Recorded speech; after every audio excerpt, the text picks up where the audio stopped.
उत्तर प्रदेश के जनपद बदायूं में आज समाजवादी पार्टी के राष्ट्रीय अध्यक्ष अखिलेश यादव, पूर्व विधायक सहसवान ओमकार सिंह यादव की 13वीं संस्कार में सम्मिलित हुए। वहां उन्होंने प्रेस कॉन्फ्रेंस कर जंतर मंतर पे हुए प्रदर्शन को लेकर कड़ी निंदा की। उनकी मन की बात तो आपने सबने सुना। गृह मंत्री जी की मन की बात हम लोग नहीं सुन पाए। और सच्चाई ये है कि सांसदों जितने भी थे भारतीय जनता पार्टी के, उनके मन की बात सुन ली प्रधान जी ने और इस्तीफा दे दिया, क्योंकि वो सभी सांसद संकट में थे। वो सोच रहे थे ये मुसीबत कैसे हटे, इस मुसीबत से कैसे बचें। तो प्रधानमंत्री जी की मन की बात तो हम लोगों ने सुनी, आपने सुनी। गृह मंत्री जी के मन की बात नहीं सुन पाए। और जितने भी सांसद थे भारतीय जनता पार्टी के, उनकी मन की बात मंत्री जी ने सुन ली और इस्तीफा दे दिया।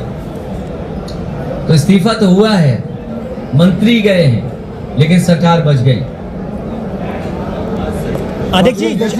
हमारे एक साथी ने नीट पूछा था, नीट में जो धोखा दिया, हम इस पक्ष में हैं कि जब नीयत साफ होगी सरकार की, तो नीट जैसी परीक्षा भी साफ होंगी, उनमें भी कोई भेदभाव नहीं होगा।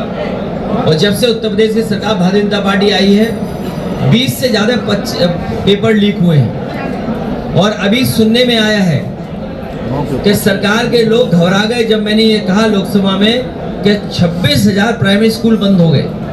ये केवल 26,000 प्राइमरी स्कूल बंद नहीं हुए। अगर प्राइमरी स्कूल बंद हुए तो ये मान लीजिए कम से कम 5 लोगों को नौकरी मिलती थी, शिक्षक या रसोई या और जो होते थे। एक प्राइमरी स्कूल में 5 लोगों को नौकरी मान लीजिए, तो 1 लाख लोगों की नौकरी छीन ली सरकार ने कि नहीं छीनी। और ये आंकड़े मेरे नहीं हैं, ये सरकार के खुद आंकड़े हैं। और मैं आपसे कहता हूँ, ये बदायूं जिले में भी कम से कम 300 से ज़्यादा प्राइमरी स्कूल बंद हुए होंगे मर्जर के नाम पर।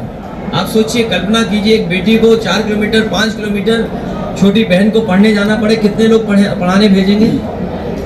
सरकार का क्या इंतजाम है? और प्राइमरी स्कूल का लक्ष्य ये था कि गांव में सबसे करीब हो, जिससे बेटियां भी पढ़ लिख जाएं। ये गरीब परिवार के बच्चों को पढ़ने नहीं देना चाहते हैं, आपकी सरकार नहीं देना चाहते हैं। जिस तरीके से